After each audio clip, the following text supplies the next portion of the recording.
C'est l'image du jour, le drapeau cubain qui flotte sur l'ambassade cubaine à Washington, un symbole fort qui marque le rétablissement des relations diplomatiques entre Washington et la Havane, et ce après 54 ans de rupture. Et on en parle avec mon invité. Bonsoir Victor Fernandez.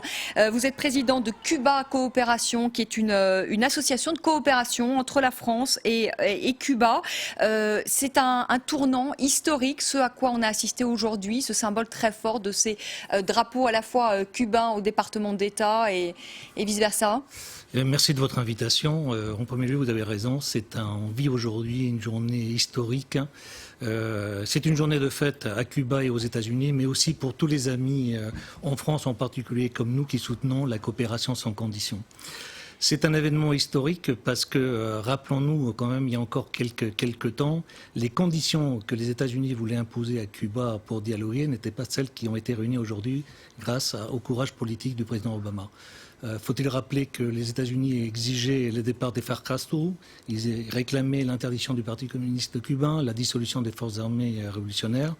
Et aujourd'hui, la reprise de ces relations sur les bases des principes des Nations Unies est une très bonne chose. Et je crois qu'on peut reconnaître en même temps le courage politique du président Obama.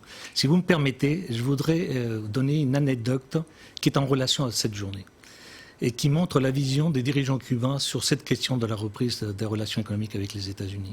En 1975, Fidel Castro, après la guerre du Vietnam, organise une conférence de presse à La Havane et un journaliste anglais lui pose la question « Monsieur le Président, quand est-ce que vous pensez que les relations avec les États-Unis seront possibles ?» Fidel Castro a répondu trois choses. La première, il a dit « Ça dépendra de la lutte de notre peuple, mais il faudra réunir deux autres conditions. La première, il faudra que les États-Unis élisent un président noir, et il faudra qu'un pacte soit latino-américain. » Voilà une vision historique de ces événements. Il est visionnaire. Visionnaire. Peut-être pas visionnaire sur tout, mais il a été visionnaire en tout cas sur beaucoup de choses.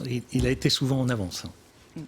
Alors nous aussi on a été en avance, j'ai envie de dire peut-être pour une fois, avant les États-Unis, puisque François Hollande était à Cuba avant que Barack Obama y aille. Il y a beaucoup de business à faire là-bas. Écoutez, je crois que d'abord, c'est un enjeu important quand même, ça. C'est d'abord, je dirais que la France ne peut pas rester uniquement observatrice. Je crois que la France a raison, et de ce point de vue, nous soutenons, nous, à Cuba Coopération, l'initiative politique qu'a pris le président Hollande. Première visite historique d'un président français, et surtout sa déclaration où il a affirmé que la France souhaitait aider Cuba dans son développement économique. Il faut rappeler que Cuba est un pays de 11,5 millions d'habitants. C'est un marché pour l'essentiellement qui est vierge.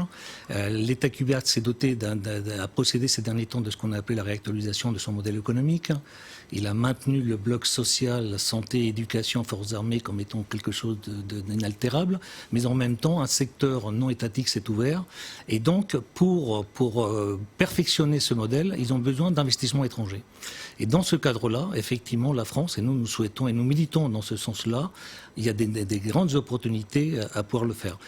Bien entendu, ça suppose, pour que ces initiatives soient conduites à leur terme, il faut continuer à réclamer la levée totale du blocus des États-Unis, parce que certes les événements qu'on vit aujourd'hui sont très positifs, mais rappelons que ça ne règle pas tout.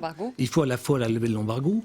C'est un chemin sans doute qui sera long, mais constatons quand même qu'en 6 mois, il y a des choses très importantes qui ont été réussies.